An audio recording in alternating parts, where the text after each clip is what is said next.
Yes, hello students. So today we'll discuss the last bit of the second module, that is two-dimensional weaving pipeline. Okay, I think in the last class we discussed all the other concepts of module 2. This is last bit that was left out. Okay, that is two-dimensional weaving pipeline. See, always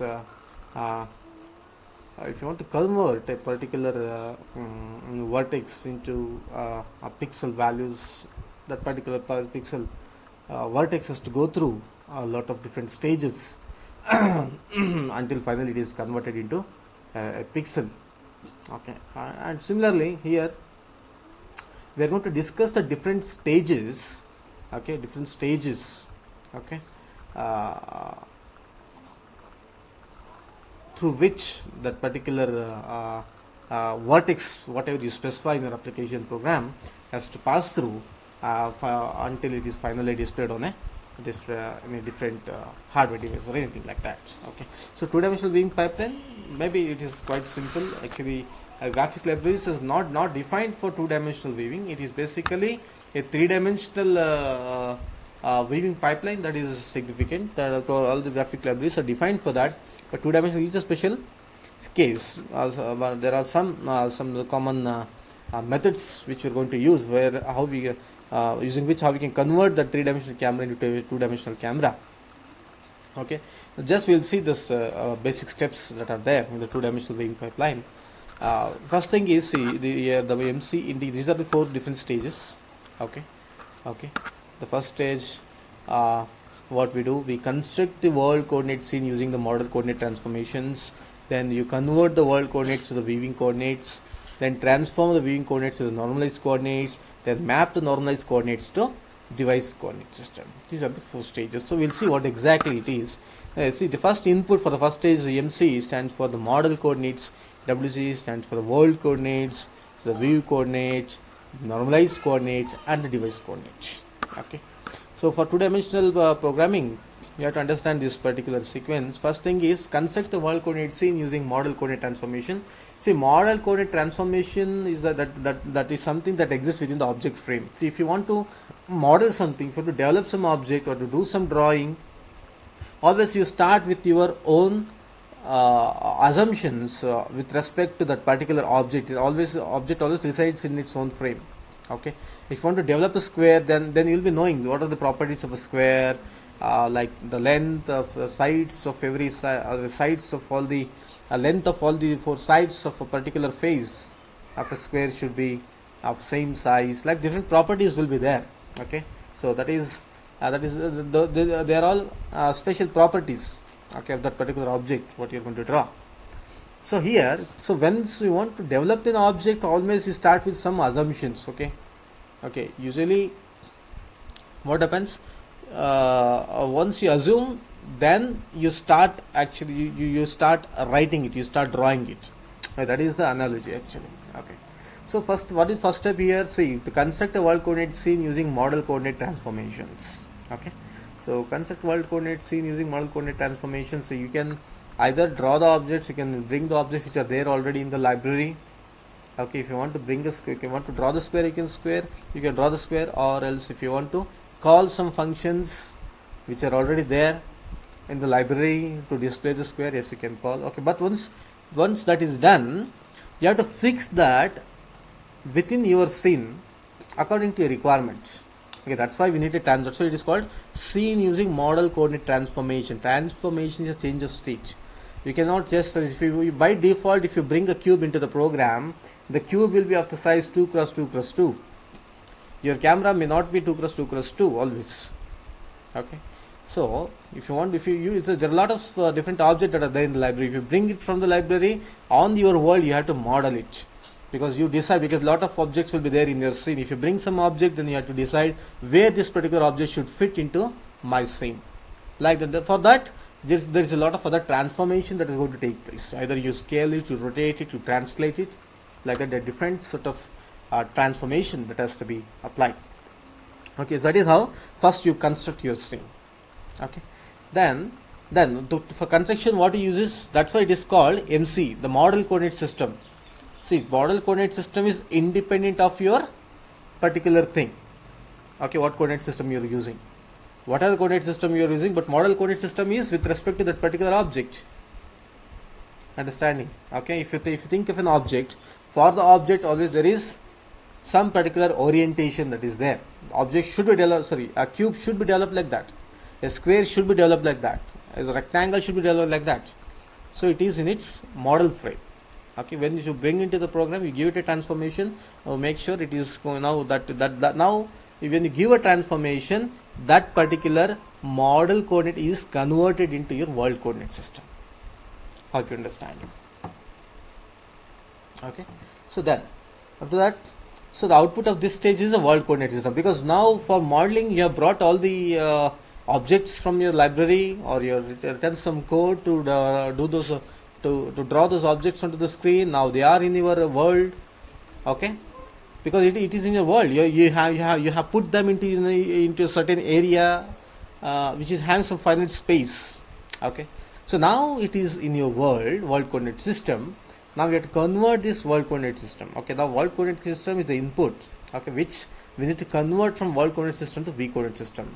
So what is world coordinate system to the v coordinate system? It is converting this world coordinate to the v coordinate here.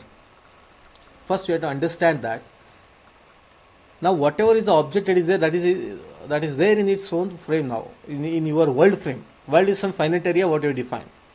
Okay, now your world should appear or should come within your camera. Understanding? Your world should appear within camera. Okay, that mapping should be there. Okay, for this either your world should be mapped onto the camera or your camera should be mapped. Usually we map your camera onto the world.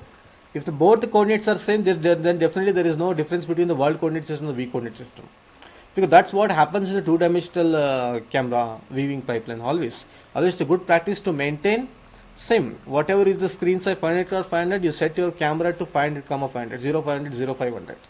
You take the screen window in the OpenGL window. What you take is 500, 500. In the GLE ortho 2D function, you specify 0, 500, 0, 500. Then both the mapping are same. Your world and view both are same. If that is not the case, still your object should be visible.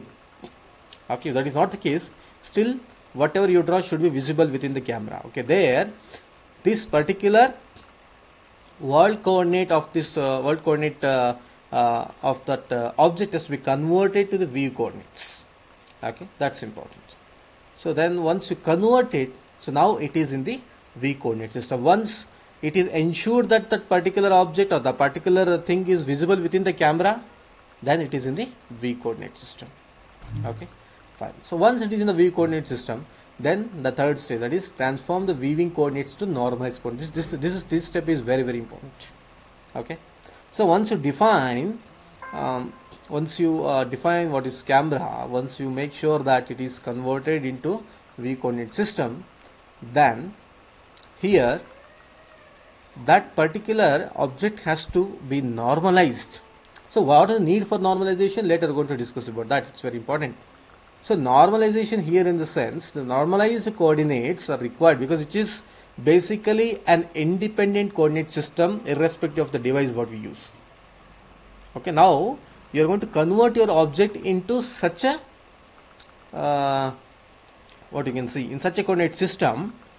Okay, where from this normalized coordinate system you can convert it into any device coordinate system. Okay, either you can convert this normalized coordinates into a device coordinate system of a cell phone screen or a laptop screen or a desktop monitor screen or a projector screen or any other devices, output device. Understanding? So that is nothing but normalized, where your camera your coordinate, or the object coordinates whatever you define now, that has to be converted into that has to be normalized. When you normalize it, then that becomes totally device independent. Totally device independent. Any device you want on that device coordinate system, it will be converted. The last also depends on kind of device, what you display device, what you are going to use. Okay. Then finally, you convert the normalized device coordinates, normalized coordinates to device coordinate system. So finally, this last step takes place on the kind of device that we use. Okay, I hope now you understood. Okay, that is called two-dimensional weaving pipeline. Okay, so next we'll see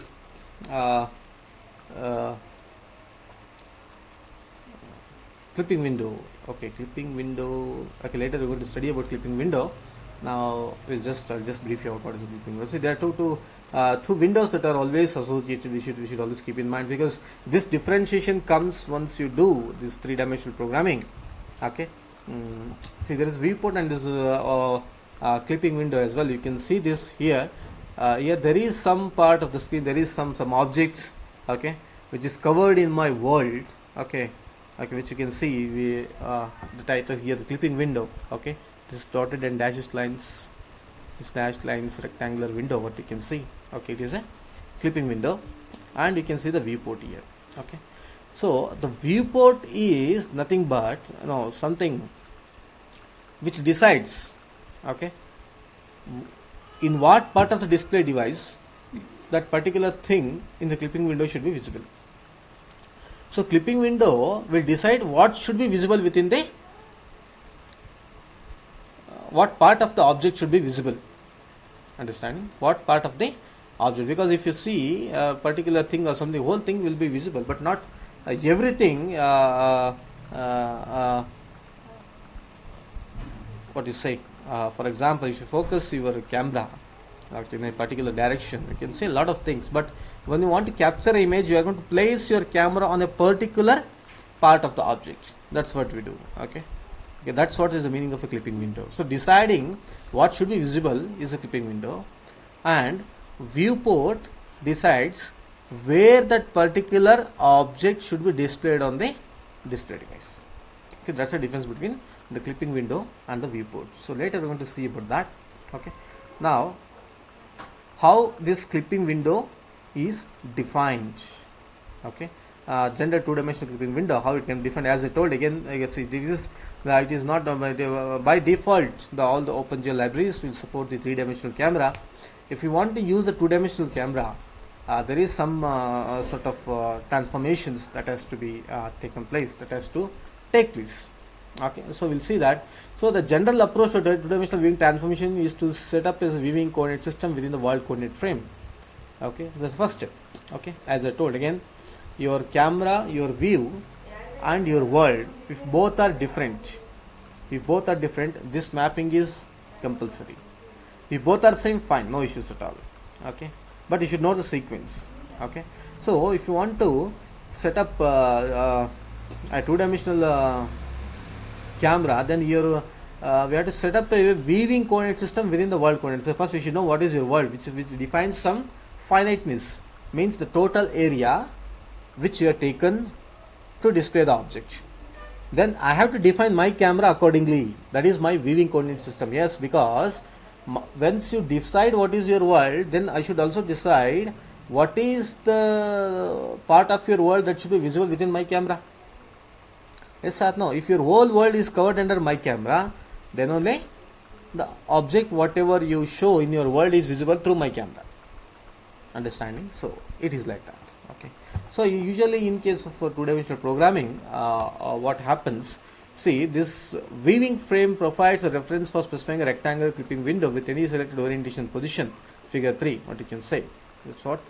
Okay, to obtain a view of the world coordinate scene as determined by the clipping window figure 3, we just need to transfer a screen description to the weaving coordinates. Okay. Although many graphic providers do not provide functions for specifying clipping window in the two-dimensional weaving coordinate system, there is a standard approach for defining clipping region for a three-dimensional scene. Okay. Let's see all those things later. So this basically contains two steps. So you can see here, this is your clip window, this is your world. Okay. Now we have to map your clipping window onto your world. Okay, for that what is to be done? See, the first step, the first thing is we have to choose an origin for a two-dimensional weaving coordinate frame at some world position. World is a finite space, Okay, you choose some origin. Either the origin should be same as the world, or you can choose your own origin for your frame. That is possible. Okay, so once you define this particular origin, okay, then we can establish the orientation using the world vector v. Then you specify your orientation. Orientation is nothing but the direction. Okay, that's nothing but y view direction. Vector v is called two-dimensional view of vector. Second, or the alternative method for specifying the orientation of the view frame is to give the rotation angle relative to either the x or y axis in the world frame. From this rotation angle, we can then obtain the view of again. You can see this example here. What exactly we are doing? Okay. See here. Now to map this one. Okay, this is your clip window. Okay, this is world coordinate. Okay, I'm going to choose some position as origin. Okay, then what is to be done? We have basically seen in case of composite transformation. Okay, so you can bring this particular point or the origin to this particular point, then both will coincide. Then there is no difference between what is your view coordinate system and world coordinate system. Okay, if the mapping has to be done, this point has to be brought to this particular point. If this point has to be brought to this particular point, first thing we have to apply the transformation. Sorry, translation. Okay, transfer this point to this point, then give it a rotation so that this x view and y view will coincide with the y world and the x world. Okay, the x view and the y view has to coincide with the y world and the x world. Then we can see that there is a mapping. For that, the first step is a translation. This particular point has to be transferred to the origin of a system.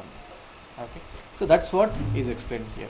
Okay, what you can see, that's what. See, translation, then rotation. First you give it a translation in order to have the coincidence of the axis, then give it a rotation. Okay, that's what you can see. Okay. There are several steps we can follow. This is one of the basic steps what you have been following. Okay, like that there are any other there are many other methods which you can go through in your free time.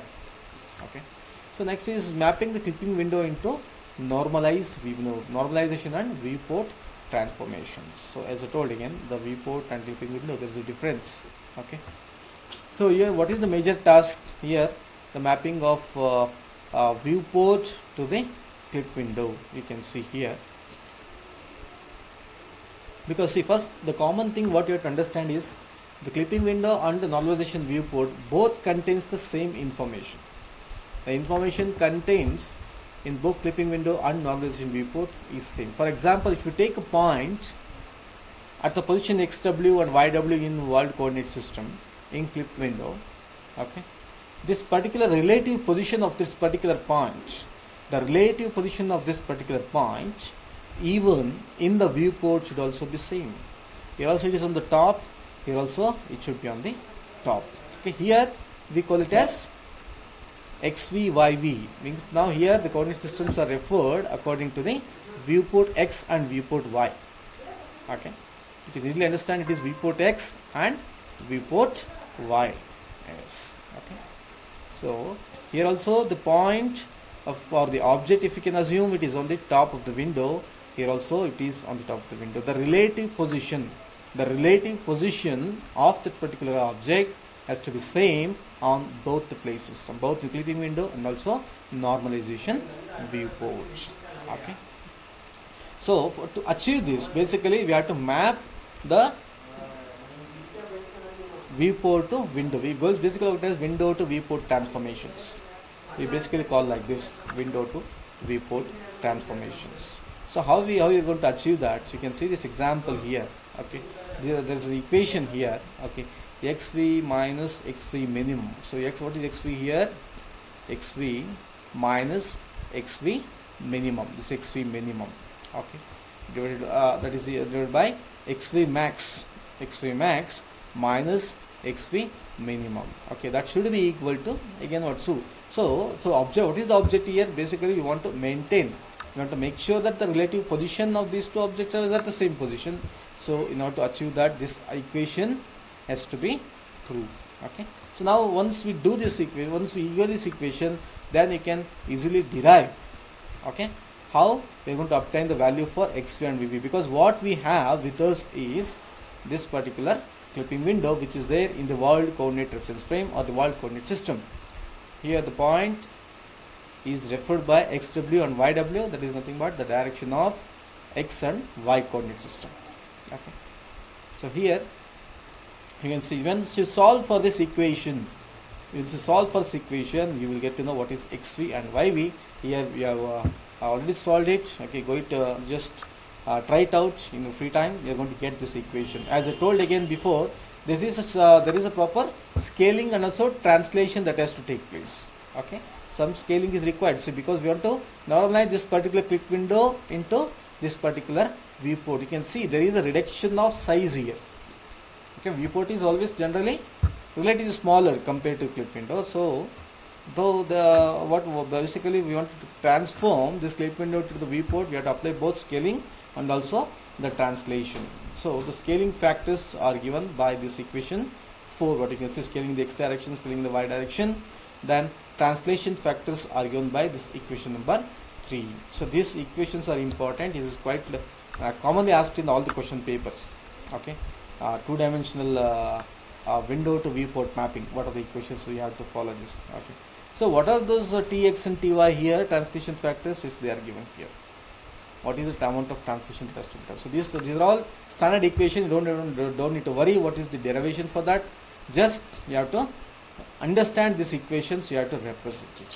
That's important. So for example, we could obtain the transformation from world coordinate to viewport coordinate with the following sequence. What is the sequence? First you have to scale, then we have to translate. Okay, that's what we have done here in 3 steps here. Okay, in 2 steps. First we have scaled, then we have transformed. Using this proper equations, if you do that, then we're going to obtain. Finally, what you're going to get is the conversion from your world coordinate system to v coordinate system. That is your world coordinate clip window into the viewport. That's important. So this is standard scaling matrix what we are going to use. Okay, and this is the translation matrix what we're going to use. Okay. So window to normalize viewport transformation. So this is the standard matrix T into S. Okay, scaling followed by translation. Okay. Whenever the viewport is normalized, we have to follow this particular approach. That's important. Okay. Again, converting that into normalized square. Yes. Okay. Window to normalized square. Yes, that's also possible. Again, we have to follow these equations. Okay. Just go through that in your free time. You'll understand about that. Okay. So now at this point of time, so I'll stop at this point of time now. Okay. And we will now switch on to your program number 3 and program number 4, okay, which are very important for you people to understand your 3-dimensional programming. Okay. Before that, let me see first let me tell you what exactly is a cube, what are the properties of cube, and in OpenGL how you are going to model that particular cube. That's of great importance. Okay, we need to understand how we are going to model that particular cube. That is very, very important. Okay. Now, see, you can see. Just a minute.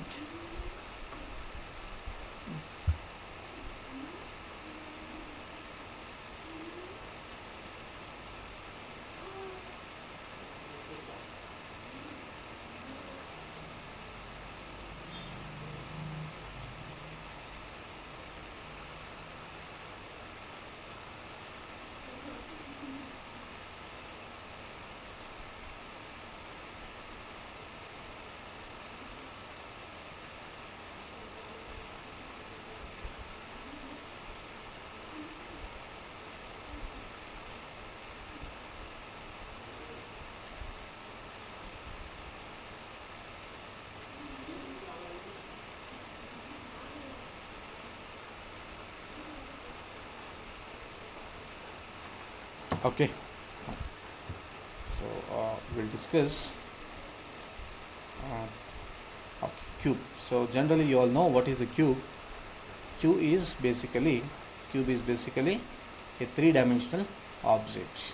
Okay, so your program 3, what is program 3? Program 3 is all about modeling the cube and giving it a rotation. Okay, that's important. Now we'll see cube according to this OpenGL. There is a specific method how we are going to model it, and cube is a 3D object that you know. Okay, so general definitions, cube has some 6 sides. Okay, so 1, 2, 3, 4 adjacent sides and top and bottom, 6 sides, 6 planes. It is an intersection of 6 planes. So what are the total number of vertices required?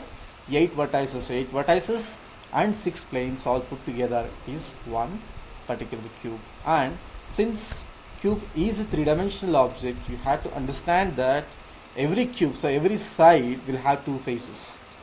every side of a cube will always have two faces. Okay, the front face and the back face, which is not visible. Okay, face that is visible from the front side, what you can see the object, that is called the front side. So back to that which you cannot see, which is interior to the cube, that is called a back face. Okay, that concept you should always understand. And in order to develop this cube, first and foremost thing what you have to understand, there is a particular rule how that particular how you are going to name the vertices of a given cube. Okay, how you name the vertices of a given cube is very, very important. Okay, there is a specific rule for that. Okay, which we call it as a right hand rule. Okay, which we call it as a right hand rule. Okay, what is that right hand rule? Always keep in mind, see, whatever the vertices you are going to name, okay, once those vertices are traversed in the anti-clockwise, then it is always a front face of a given polygon. Okay, I repeat, I commence again, whatever the names or the conventions you are going to use to name the vertices of a polygon, okay, if you traverse them in the anti-clockwise direction, that is something that's going to represent the front face of a given polygon. That is called, it is also called outward pointing faces. Okay, means whatever that is visible from the outside, that is called a front face of a given polygon. This is our rule what we apply, which we also call it as right hand rule. Okay, for example, see, you can see this here. So you may think why it has to be numbered like this, why 0 here, 1 here, 2 here, 3 here. Okay, so how the numbering should be done, or how the traversing should be done. See, numbering should be done in any way, whatever the way you want, you can do that, but you have to follow some logic for that. Okay, the traversing logic. See, the traversing, as I told again, what the anti-clockwise direction what you traverse will represent the front face of a given polygon, and the clockwise traversing of the polygon vertices will give the back face of a polygon always. For example, you can see here 0, 1, 2, they are all numbered. Okay, for example, this is the front face of a given polygon. Okay, then if you want to see the model this front face, then you have to traverse this in the order 1, 0, 3, 2. Okay, or 0, 3, 2, 1. Anything in the reverse or the anti-clockwise direction, as long as you traverse, you are actually traversing the front face of a polygon. If the reverse of that is done, if the reverse of that, for example, 1, 2, 3, 0, 0, 1, 2, 3, 2, 3, 0, 1. Okay, these sort of traversing is basically a back face of a polygon. This traversing will give what is a back face of a given polygon. Okay, so we have to, while numbering, because this ordering is very, very important. Even while modeling the cube, if the ordering is not there, you are not going to get the cube exactly. Somewhere at one step, if you miss the single ordering sequence, you are not going to get the cube at all. You should be very careful about that. Okay, so what is that? See, you can see here 1, 0, 3, 2 or 0, 3, 2, and if I say that is one face, front face of a polygon. And how you have to assume that in order to traverse any front face of a given polygon, you should assume that you are standing in front of that particular face, then you are traversing in the anti-clockwise direction. Okay, again, if you take this side, okay, the front face is traversed according to what? Assume you are going to stand at this particular point. Then what is your anti-clockwise direction? 3, 7, 6, 2, 7, 6, 2, 3, 2, 3, 7, 6. All these are anti-clockwise traversals, which will give the front face. Okay, the same if you do 6, 7, 3, 2, that will give the back face of this particular side, like that.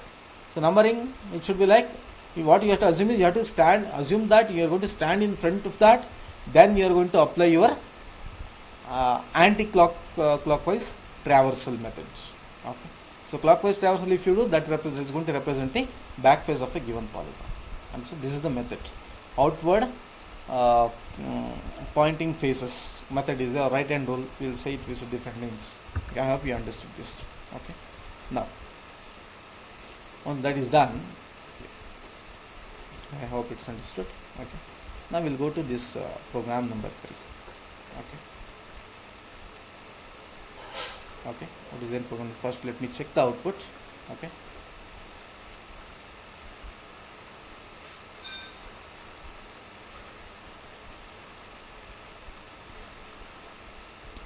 okay, this is the output. What you can see on the screen, this is the output of the program. Okay, I'll just maximize the screen. Okay, we keep on pressing different buttons of a mouse. Okay, then the object or the cube is going to change the direction of its rotation. Okay, fine. I hope you understood. You have seen the output of the program. Now we'll see how the program is. What is the first and basic three-dimensional program what you have. Okay, I thought of doing some basic programs. Again, you're all free, you can do it in your free time. Okay, you do some R&D. Okay, because you have all the basic programs. This same program you can modify and you can understand the things. Okay, so first thing what you have to understand here, for this program, first I'll explain what are these two arrays what we have taken, vertices and colors. Okay, I'll start with colors first. They are just different color values, that's it. Okay, totally 6 vertex are there. Okay, so what I'm going to take here is 1 2 3 4 5 6 7 8. Okay, 8 different color combinations I'm going to take. Okay, so all zeros means black, red and green combination, green color, blue, red and blue, red, green, blue. This is white, and green and blue combination. Okay, see, and this has nothing to do with your ordering. See, it can be anything, but not common. Every value should be different. Understand? Please remember, these values need not be the same value, but whatever you specify, every value should be a different value. Like that you have to manage. Okay, next. So to vertices of 3. Okay, vertices is a 2-dimensional array where I want to store these 8 vertex. Okay, as I told, see, it's a cube means 8 vertices are required. 0 1 2 3 4 5 6 7. Okay, 8 vertices. Where they will come in the 8 vertices. Okay, so 8 vertex I have to specify for my program. So those positions are nothing but these array elements. Okay, so what is that here? See, you can see the values here: -1 -1 -1 -1 -1. See, the first 4 points, remember here. See, it may be difficult for you to remember the points. First you have to understand the logic. That's very important. Logic is very important. First 4 points on the plane where z is equal to -1. Okay, and the next 4 points on the place where z is equal to +1. You can see here. First try to understand only what is z value, because x and y you can understand easily. Z is not like that. Okay, see, first 4, because see, okay, first let me tell you what is the vertex, then I will tell you. -1 -1 -1 -1 1 1 1 1. Okay, this particular object or the cube is intersection of different planes. Okay, because some depth is there within that. To the front face, to the back face of a polygon, there is some distance within, inside, that is there. Okay, the distance is nothing but this -1 and +1. That is called z value. That z always represents what? It represents a depth. That's what it is. Okay, if you exclude that z value, okay, 4 points on the plane that is there on the back side, 4 points on the plane that is there on the front side of a polygon. So between that -1 to +1, what is there? That is called the depth for your cube. Okay, so you can see the point here. First point, x is -1, y is -1. See, and always keep in mind here, this particular points what I specified are exactly specified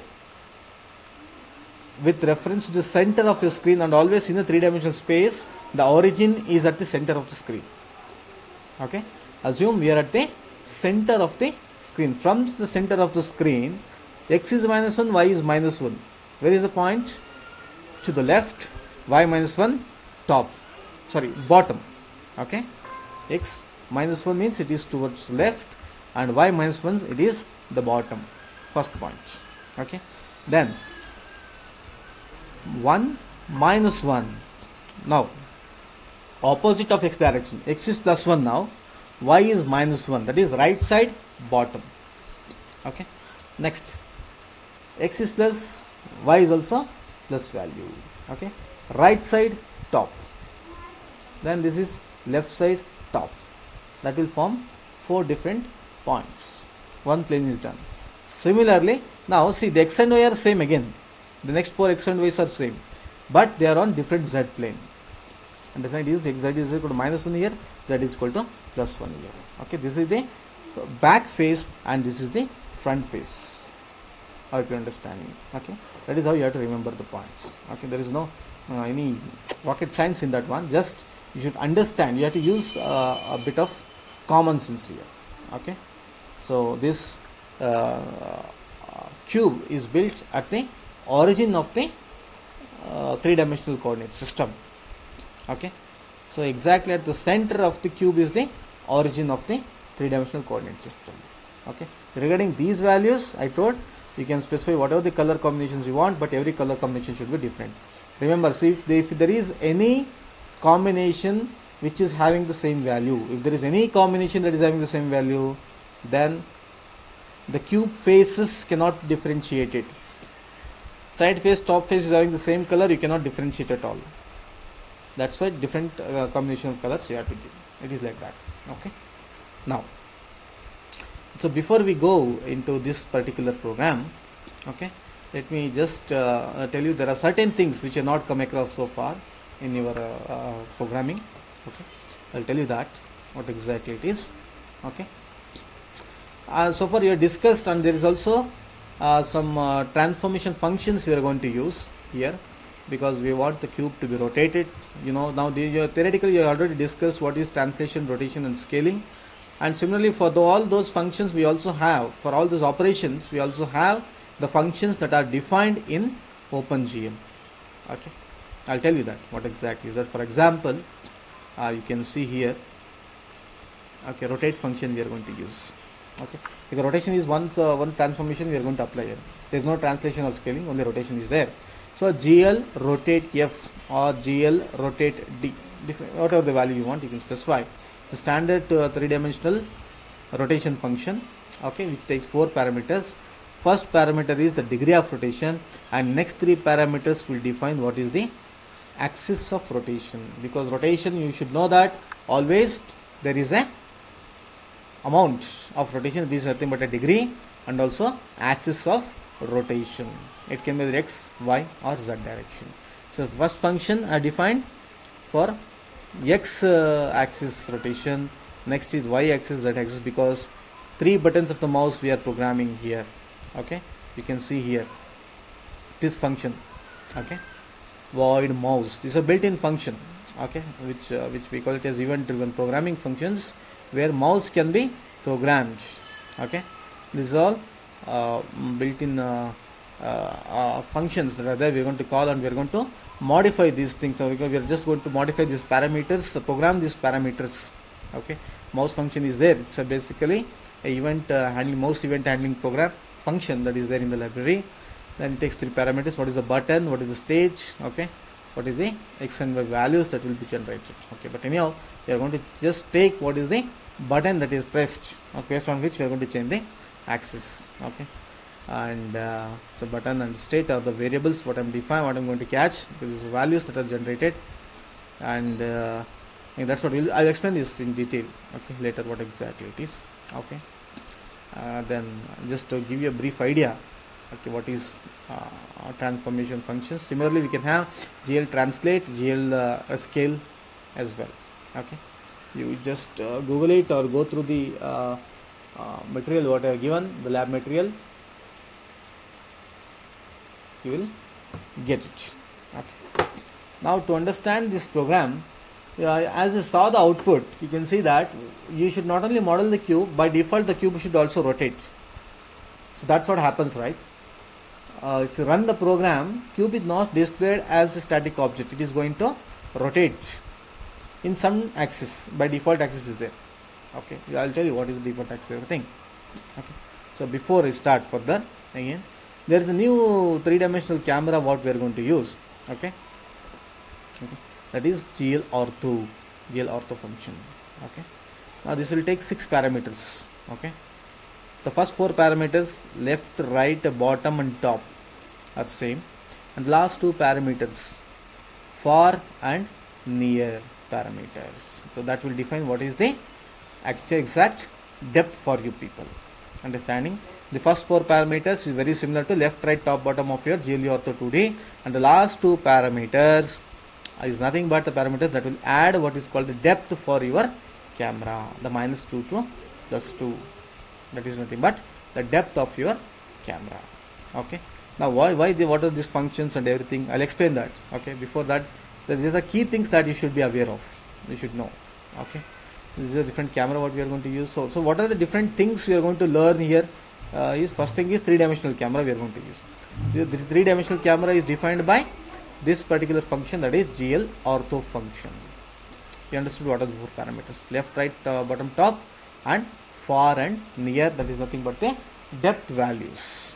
Okay. Next is again mouse. Okay. Okay, there is one more function called a spin cube function here. Okay, where the spin cube is actually registered is for the glut idle function. So you can see here. Okay, I'll come back to that point. Okay. Now, actually I will start explaining along with the output first. Okay, let me show you the output of this program once again. Okay.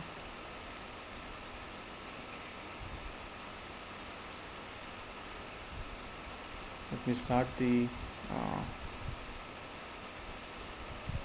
debugging. Yes. So this is the output what you can see. Right? See, once you run the program, immediately cube starts rotating. Okay. That should be the output. See, to rotate this cube, you are not supposed to do anything. You are not supposed to press any keys on keyboard or the mouse. Understanding?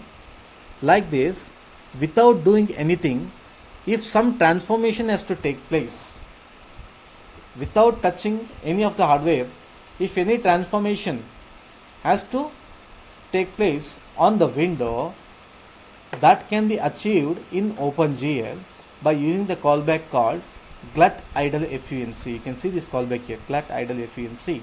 For this, I've used a function called spin cube function. So in the spin cube function, I've written a code where, as long as there is no any input from either keyboard or mouse, the program is controlled by this particular spin cube function code that is there in this spin cube function. Okay. So I specified in the spin cube function that, we'll see what is there. Okay. Theta of axis, so I'll again tell you what is theta of axis, later I'll come back to that. Okay. That's one point. It means it is this particular value will provide that particular required rotation angle that is required to do the rotation. Okay, that is incremented by 1 every time, means every time 1, 2, 3, 4, like this, it's go on increasing every time until it reaches 360. Once it reaches 360, again minus 360 means it starts again from 0, because continuous rotation should be there. Understanding? So that is the reason we are using this spin cube function, and this is registered to which function here? That is glut idle function. So without your input, if any transformation has to take place, then that particular code should be registered with the glut idle func. It is a function, callback function from the glut library. Understanding? Okay. Now I'll start with the main program. So my main program, I think you can easily understand the common things what we use in two-dimensional programming. Okay, so need both double buffering and Z buffer. I will explain you what exactly is that. Okay, now see the display mode for this program. So far, whatever display modes you have used, where the two-dimensional program you used to use GLAD single GLAD RGB. That's it. Now, since it is a cube, is a three-dimensional object, and for any three-dimensional object, always it is a good practice to use double buffers, two buffers. Okay, it is, that's why we are using our display mode should have now GLAD double, which means there are two buffers, then GLAD RGB, the color model, and GLAD depth as well. Why depth? Because every three-dimensional program, once you write and execute, it involves certain amount of depth within that. So we have to measure the depth. For that, you have to call the algorithm called Z buffer algorithm. So before that, first we have to enable that in the display mode. Display should have depth in the program now. So that's why we have to call this particular parameter. Next, GLAD initial window size is common, what you all know already. GLAD create window, title of the window. GLAD reshape FUNC is my reshape. See, remember, this is a function. This is a function that we use in order to define your three-dimensional camera. I used to tell always that three-dimensional camera, once you do the three-dimensional programming, has to be specified with respect to certain callback functions that are there in the OpenGL. It is GLAD reshape FUNC, and my reshape is a user-defined function where you have to define the camera. For every three-dimensional programming, it's a good practice. We have to follow this. Understanding? So to define the camera, this is dedicated function, callback function, to which you have to register your user code, your user-defined function that contains the code of your camera definitions. Okay. GLAD display FUNC, which you know already. Idle FUNC, I told that. Okay, that contains some code that is going to be executed whenever you're not going to give any input from the keyboard or the mouse. Then GLAD mouse function, yes, it is a event-driven programming function we are going to call. Okay, where mouse is a different function that contains some code. We'll see. So upon operating the mouse, if you press the mouse, what should happen? Okay, that is registered with a function called mouse, and that function is registered with a mouse callback function. Okay. Like this, see, for everything there is a callback function that is available in OpenGL. Just you have to register your code with a certain callback function. Now at last is always enable of GL depth test. See, enable of GL depth test is a mandatory function we have to call for every three-dimensional programming, which is going to enable a Z buffer algorithm. Basically, what it will provide is hidden surface removal, because if you see the if you want to see the three-dimensional object, always, okay, three-dimensional object will have multiple faces. Okay, so anything that, whatever the face that is visible in front of the camera, that should be visible. Okay, and to enable that, we have to run that algorithm, Z buffer algorithm. Okay, for that we have to call this function, that is GL depth test, which is always a good practice. Then the last line is always GLAD main loop, okay, which is very common. Okay, you know all this. Okay, then you'll see what is there in the my reshape function. So my reshape function, as I told before, it is just in the my reshape function I will define what is your camera.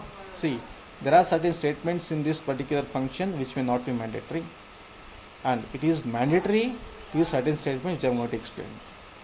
Viewport is not always mandatory, but it's a good practice to use. Okay, matrix mode of GL projection, GL load identity. Then if else, you can see that so there is no much change here. The W and H stand for width and height. Okay, why do we use this is, if any window operation takes place, either you enlarge the window or minimize the size of a window, the appearance of the object, the spatial position of the object within the window should be same. Okay, for that reason we use this particular code segment, or as long as you're not doing any windowing operation, just one line GL ortho is enough for you. Okay, but once you use this GL ortho function of any camera definition, it's a good practice. You have to call certain matrices. Okay, what are those matrices? GL matrix mode of GL projection. So what this function will do, it will call projection matrix into your program, which is set to initial which is initially set to the identity matrix. Which is initially set to the identity matrix. So what kind of matrix you are going to call into province? A projection matrix. So what kind of projection you are going to use for your three-dimensional camera? It is called orthogonal projection. Orthogonal projections in the sense that the projection lines are parallel to the projection plane. Understand? This is called orthogonal projection. Okay. So load identity means what? See here, if you call the load identity matrix, basically what will happen? The projection matrix will become identity matrix. This projection matrix contains some parameters. As I told here, we have left, right, bottom, top, far, near. Along with that, there are some other parameters that are specified in the projection matrix. Okay, now they are all set to load entity. So once you specify this camera parameter, then these values are copied onto projection matrix. Okay, left, right, bottom, top, far, near. What are the values specified here? Those will be copied onto projection matrix. Again, as I tell always, I tell you that, see, the object should appear on the screen is basically a product of two matrices. Okay, model, object, model, and view matrix. Okay, now it is model and model view matrix. It is integrated. So object and model view matrix both has to be multiplied. Okay, now. And what is the current matrix? Again, we have to set the current matrix. Now projection matrix is now copied with certain values here. Then we have to set what is the current matrix. Now GL matrix mode of GL model view, and the current matrix is always something that is used to display the things onto the display area. Okay, if you want to display something on the display area, that should come from certain matrix. So where the object details are there now in the model view matrix. So we have to set this last line always to the GL model view, which means that this matrix now is called a current matrix, which contains the object that is to be displayed. Okay. Object coordinate into view coordinate. So what is the value that is there in the model view matrix? This is the current. So always it's good practice when you define the camera, set the final matrix to the model view matrix. Okay. I hope you understand. My reshape function. Now we will see what is display function. Okay. So before you go to the display, okay, first I will tell you what is the meaning of these statements. If float theta, three values all are set to 0 initially, and inch axis is equal to 2. Means three axes we are going to take here. Axis is equal to 0 means it is x-axis, 1 means it is y-axis, 2 means it is z-axis. And by default, the two-dimensional rotation is always with respect to z-axis, which you know. Okay. Now initially it is nothing, there is no values, all theta values are initialized to 0, 0, 0.